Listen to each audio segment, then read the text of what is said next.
सार्थ एकनाथी भागवत अध्याय 12 भाग 4. लाथ बसते. त्याचप्रमाणे सद्गुरूचे भजन केले असता भवभयाला लाथाच बसतात. संसाराचे निर्दालन करण्यासाठी मुख्यतः गुरुचे भजन करावे हेच साधन श्रेष्ठ आहे. गुरुभक्त असतो तो मोठा भाग्यवान आहे. सद्गुरू कोण, भक्ती कशी करावी अशी काही कल्पना मनात आणशील तर तेही मी तुला यथार्थ रीतीने पूर्वी सांगितलेच आहे.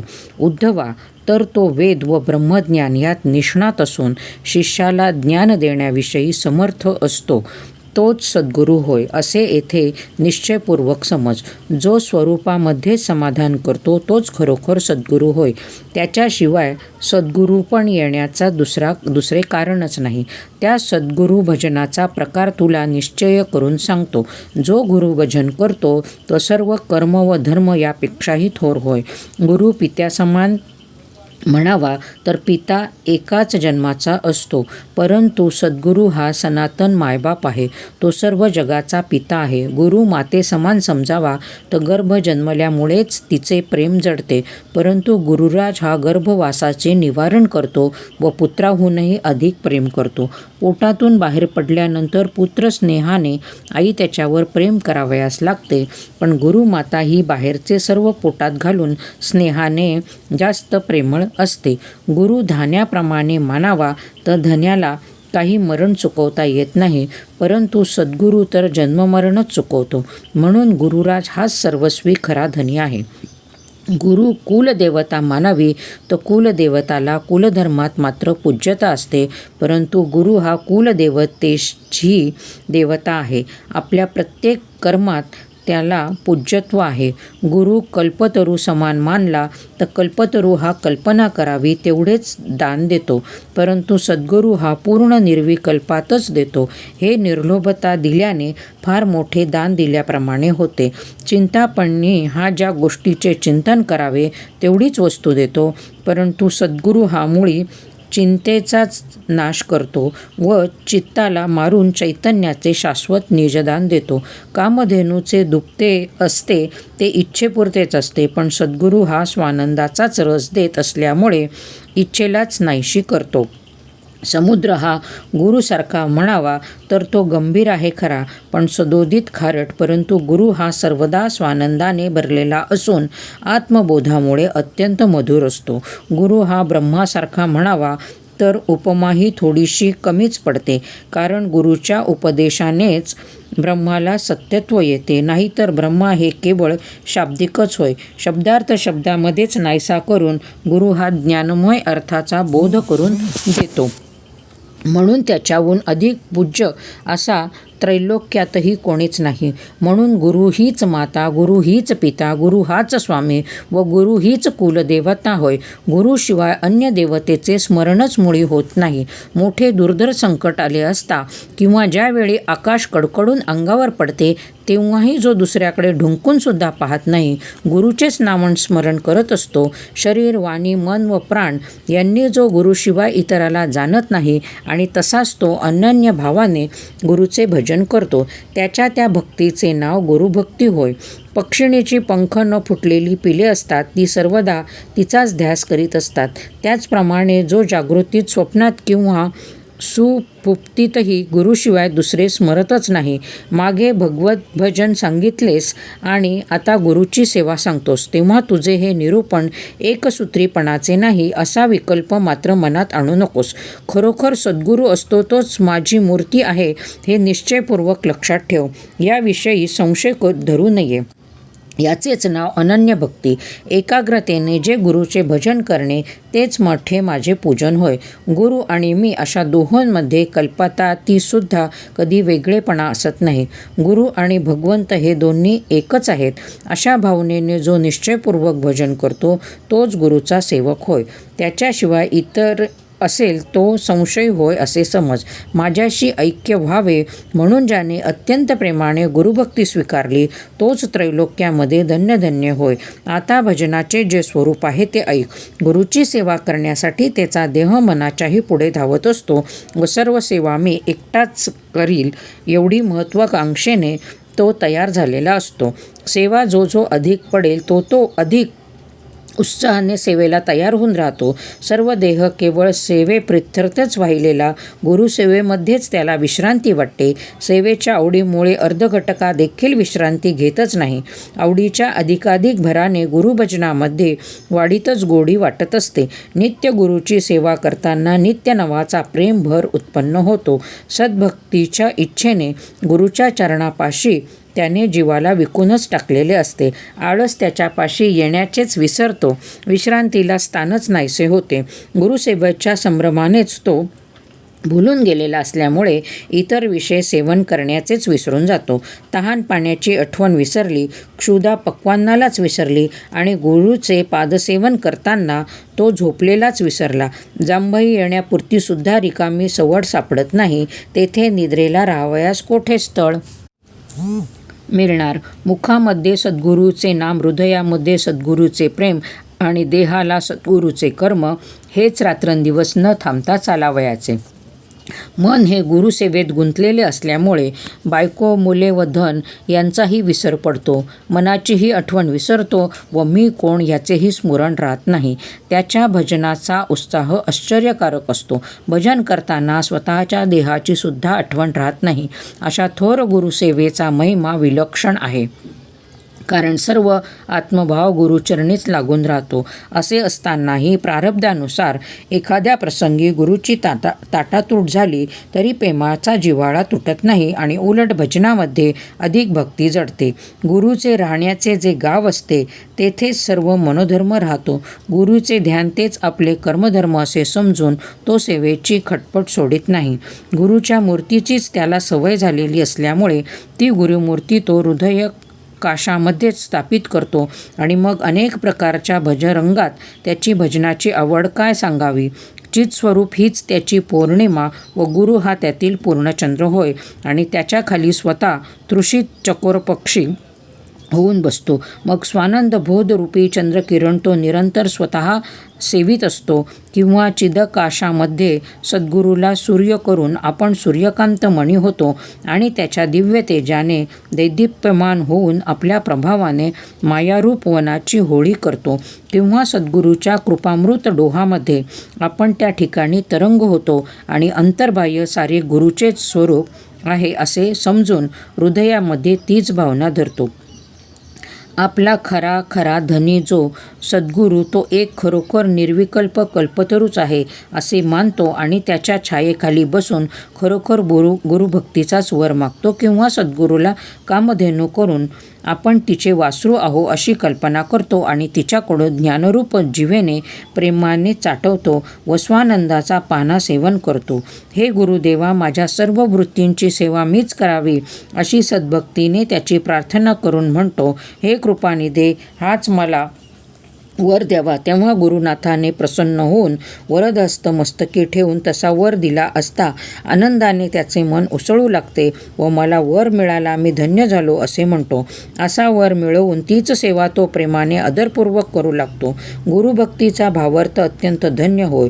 गुरुभजनाचे असंख्य प्रकार आहेत. सद्गुरूजी मन, बुद्धी, अंतःकरण इत्यादी देशेंद्रिय असतात. त्यांच्या सर्व हालचाली मीच व्हावे असे तो मनोभावे इच्छित असतो. सद्गुरू जे जे भोग भोगलात ते खरोखर मीच होईल अशा प्रकारे मीच गुरुभक्ती स्वरूप होऊन राहील. दुसरी स्थितीच होऊ देणार नाही. सद्गुरू जेथे उभे राहतील तेथील त्याच्या पायाखालची जमीन मीच होईल. सद्गुरू जिकडे तिकडे चालत जातील त्याच्या मार्गातील माती मीच होईल. त्यांचे पाय धुण्याच्या सर्व पाणी मीच होईल व तस्तही मीच होईल. चरण धुताना मीच आणि त्याच्या पायाचे तीर्थ मीच सेवन करणार. सद्गुरूच्या चरणांची धूळ मीच स्वतः होईल. सद्गुरू ज्यांच्यावर बसतात ते सिंहासनही मीच होईल. सद्गुरूंचे जे सिंहासन ते मीच स्वतः होईल. त्यावर बसावयाचे जे आसन तेही मीच होईल हे लक्षात ठेव. सद्गुरूला जे तेल लागते ते सर्वांगाने मीच होईल. गुरुला पुढे मागे टेकावयाला मऊ लोंढे तक्क्या मीच सर्वांगाने होईल.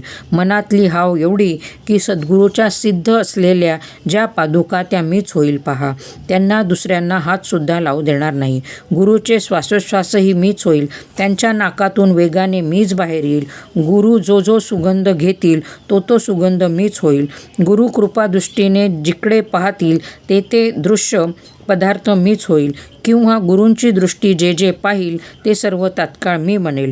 गुरूंना जे व्याख्यान आवडेल ते श्रवण करण्याकरता मी गुरूंचे कान होईल, अथवा जे कीर्तन गुरूंना गोड लागेल ते गाणारा गायकही मी होईल. सद्गुरूंच्या मुखातील जी कथा असेल ती खरोखर मीच आदरपूर्वक होईल आणि त्या अक्षरातील अक्षर व त्या अक्षरातील अर्थही सर्वस्व मीच होईल.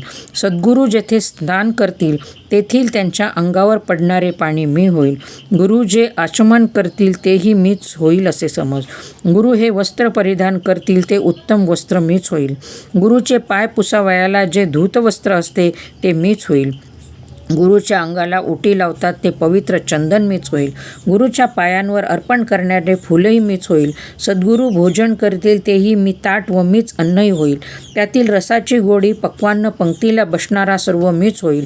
घुसळावयाला घातलेले दही घुसळून त्यातील जे स्थार निघते ते लोणी वैराग्यरूप अग्नीवर कढवून जेवणातील मुख्य तूप मीच होईल. स्वयंपाकामध्ये स्वादिष्टपणा आणणारे व सर्व प्रकारच्या चवीचे मूळ कारण हेही मी त्यांच्या भोजनापात्रावरचे मीठ होईल. आणि याहून काही कमी असेल ते गुरु पूर्ण करतील. गुरु प्राशन करतील ते पाणी मी होईल आणि सद्गुरूचा तृप्तपणा प्रकट करणाऱ्या त्या ढेकरालाही मीच होईल. गुरुला जे जे गोड लागेल ते ते पदार्थ मीच स्वतः होईल. सद्गुरूला जे जे आवडेल ते ते मी सर्वांगाने होऊन राहील. सद्गुरू जे आचवतील ते गरम पाणी मी होईल व व्यस्त मी होईल. त्या पाण्याचे शिंतोडे जेथे जेथे लागतील ते सर्व मीच होईल. गुरुला जे फल अर्पण करतात तेही तात्काळ मी होईल. गुरुला अर्पण केल्यामुळे सफळ झालेले ते फळांचे फळपण तेही मीच होईल. गुरुचे उष्टे घेण्याचा मला मोठाच नाद लागलेला आहे. त्याकरता मी मांजर होऊन त्यांचे ताट चकाचका चाटत बसेन. गुरु जेव्हा सुगंधी चूर्णाने हस्तशुद्धी करतील तेव्हा मी सुगंधी चंदन होईल आणि मुखाला सुवास आणण्याकरता सुवासपणाही मीच होईल. फलाशा फोडून तिची खाडे व वासनेच्या शिरा काढलेले पान त्यांचा विडा सद्गुरूच्या मुखात शिरून घेणारी तांबुलाची रुची मी होईल. मीपणा ताठा जाळून मी सोहनरूप शुद्ध चुना होईल व शांतिरूप पक्क्या पानाला लागून सद्गुरूच्या तोंडात शिरेल. सर्व सारातील शुद्ध तत्व असा खैराचा कात मी होईल. सद्गुरूच्या मुखामध्ये रंगाच्या रूपाने मीच खरोखर शोभत राहीन. सद्गुरूच्या मुखातील पवित्र मुख वरच्यावर मीच झेलून घेईल आणि पीकदानीच्या तोंडाचे तोंड मी अवश्य होईल. गुरूंनी चालवलेला विडा व त्यांनी थुंकलेली पीकदानीसह मीच होईल. माशा हकलाविण्याकरता जी चौरी तीही मी स्वतः होईल. गुरुच्या तोंडातील विडा घ्यावयासाठी मी मोठ्या आस्थेने सेवक होईल. नाहीतर गुरुच्या मांडीवर मी लाडके मूलच होऊन बसेल. माझी गुणरूपी पुष्पाची माळा मी आवडीने गुरुच्या गळ्यात घालीन. गुरु लिनेने कमळ झेलू लागले म्हणजे त्यांचे करकमलही मीच होईल.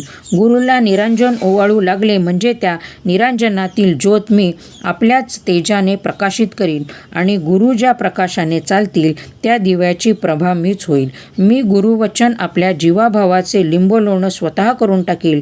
त्यांची सर्व इडापिडा मी घेईल. त्या लिंबलोणाचे लक्षण माझ्या ठिकाणी असू दे.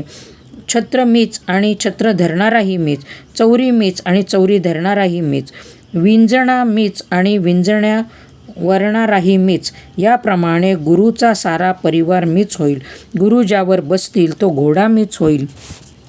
गुरुचा सर्व भार वाहण्यासाठी मी घोड्याच्या रूपाने वाहन होईल.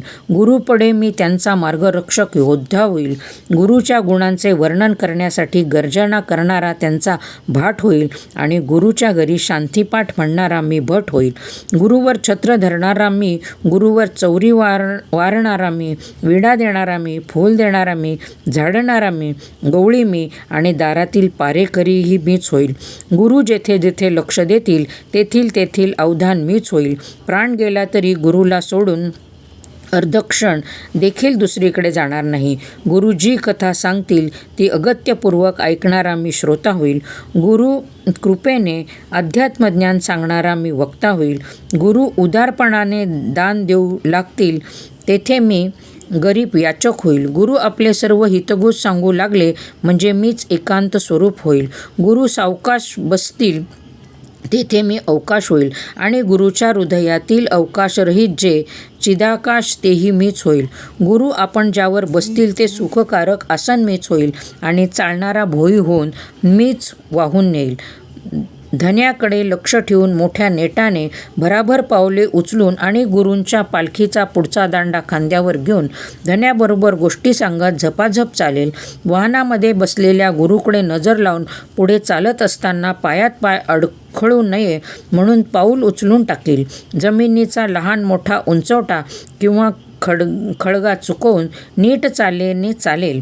संकल्प आणि विकल्प यांचे डाव्या अंगाला व उजव्या अंगाला अनेक झोक जातील हे सारे सावरून श्री गुरूच्या मुखाकडे पाहतच मी चालेल.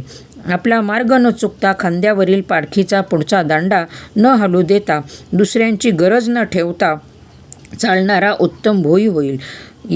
त्या सुखकारक वाहनाच्या आश्रयाने चालताना सुख अधिक वाढतच जाईल. मागचा अजमास पाहून मोठ्या आनंदाने पुढे चालेल. चढणे, पडणे, अडखळणे, भिणे, पळणे, अडकळणे इत्यादी सर्व सांभाळून नीट लक्ष देऊन मोठ्या उमेदीने चालेल. मागे चढण उतरण लागली असता पालखीत बसावयाला गुरुजींना त्रास होऊ नये म्हणून मी पालखीचा दांडा उरावर, मस्तकावर, खांद्यावर, कोपरावर अशा रीतीने पुढे धरून पायांवर दृष्टी ठेवून मुकाट्याने चालेल.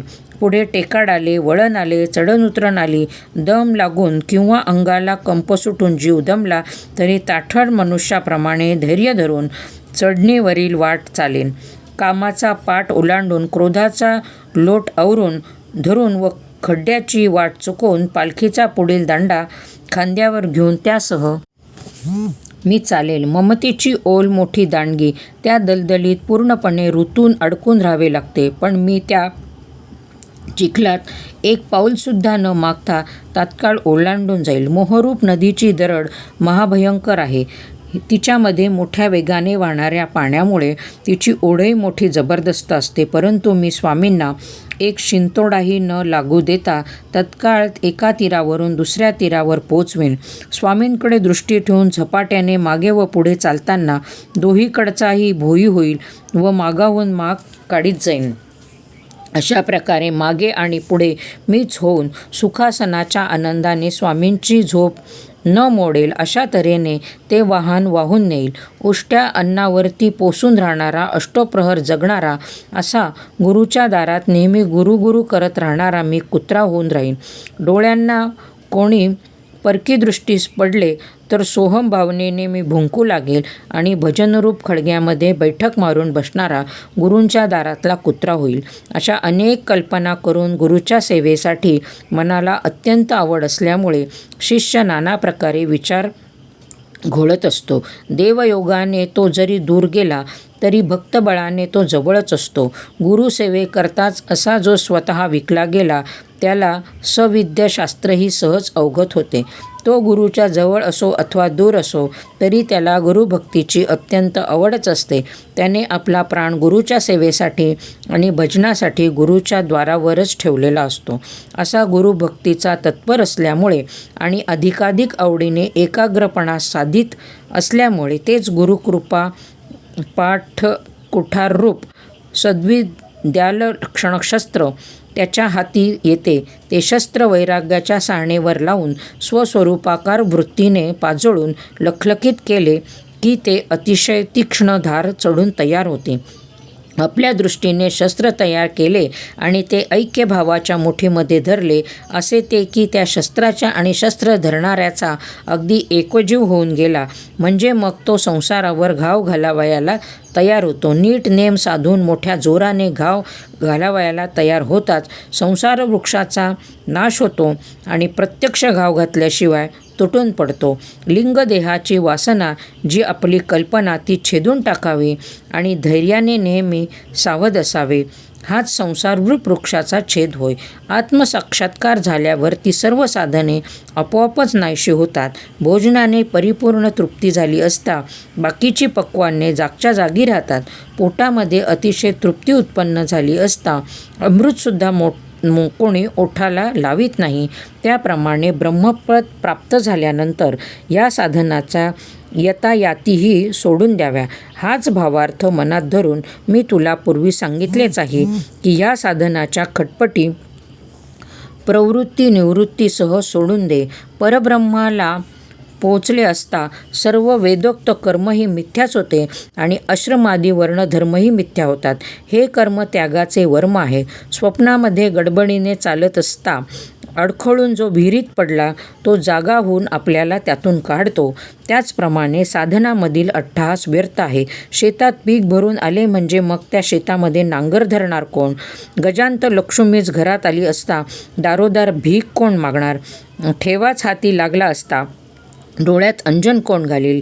त्याचप्रमाणे आत्मज्ञान प्राप्त झाले असता व्यर्थ साधन कोण सोशीत बसणार? उद्धवा, ज्ञानसामर्थ्याचा स्वीकार करून संसाराची निवृत्ती सांगितली ती हीच की खरोखर आपली वृत्तीच सोडून द्यावी. अग्नीपासून अन्न शिजवून तयार होते, पण ते श्रेष्ठ प्रकारचे अन्न तयार होऊन देखील त्याची वाफही जिरली नाही तर त्याचा तो गरमपणा शिल्लक राहतो. तो खाणाऱ्याचे तोंड भाजतो व स्वयंपाक करणाऱ्याला सुद्धा त्याची चव कळत नाही, हे लक्षात ठेव. आंब्याला पाड लागला तरी त्याच्या अंगी आंबटपणा हा असतो. तोच आंबा आडीमध्ये घालून मुरून रसरसाला म्हणजे खाताच नाक त्याची गोडी सांगते.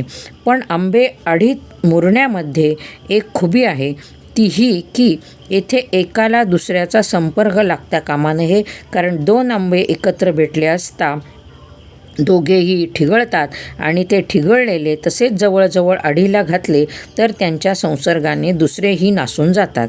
पण तेच निश्चळ असे एक एकटे राहिले असता ते पूर्णपणे पिकल्याचे नाकच सांगेल. धडाक्याने शत्रूला जिंकले आणि रणांगणामध्ये विजयध्वज उभारला तरी शस्त्रास्त्रसह वर्तमान अंगातले चिलखत जोपर्यंत काढले नाही तोपर्यंत खरी विश्रांती मिळत नाही.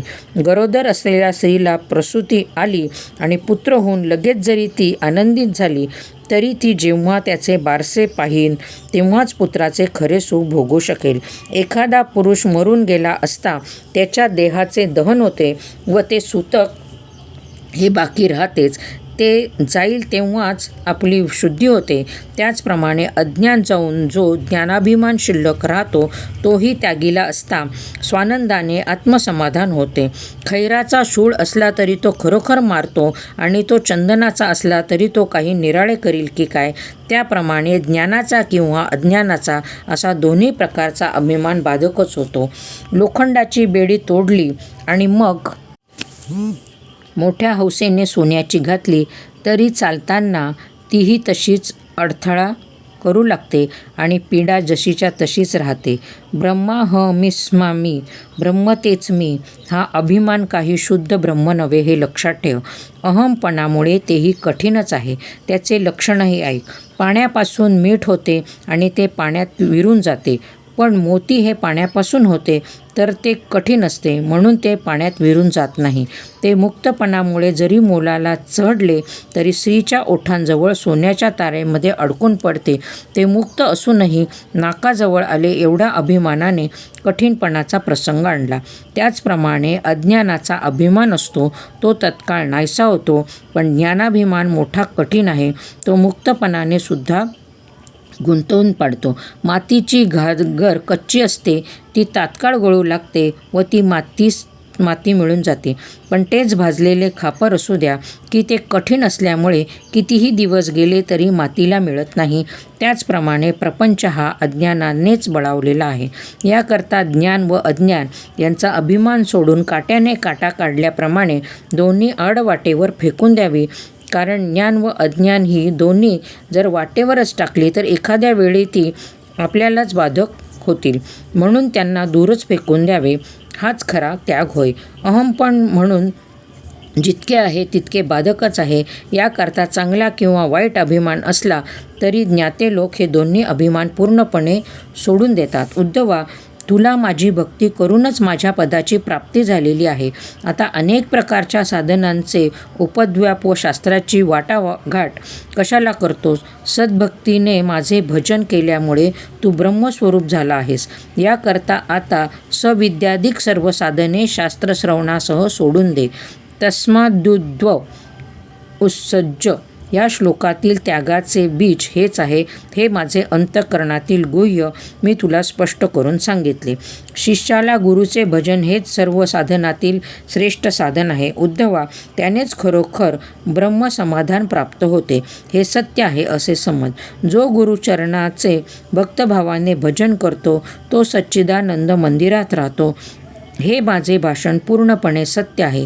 त्याबद्दल कोणीही विकल्प धरू नये. असे बोलून श्रीकृष्णांनी प्रेमाने चारही हात पसरले आणि त्या प्रेमळ हातांनी मोठ्या आनंदाने उद्धवाला पोटाशी धरले. देवाने सद्भक्ताला आलिंगन दिल्यामुळे सहृदयाशी त्याचे हृदय मिळाले.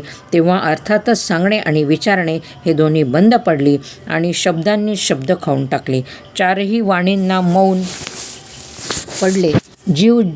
जीवपणाही विसरला आणि सद्भक्तांना केवळ स्वानंदघन असा जो एकनाथ रूपी जनार्दन तोही संतुष्ट झाला.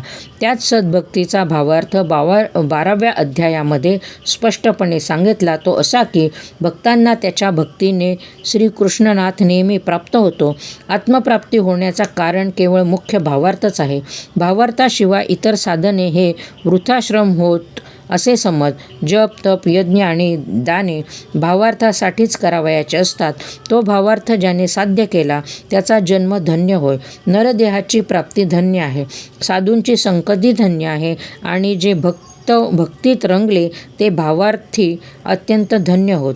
भगवंत मार्गामध्ये जे रंगून जातात त्यांचे चित्त विषय सुखाला विसरून जाते. ती हंसगीताची कथा उद्धव आता श्रीकृष्णाला विचारील. ते निरूपण अत्यंत रसभरीत असून केवळ शुद्ध ब्रह्मज्ञान आहे. याकरता श्रोत्यांनीही त्याच्याकडे लक्ष द्यावे अशी एकनाथ रूपी जनार्दन विनंती करत आहेत. 12वा अध्याय समाप्त.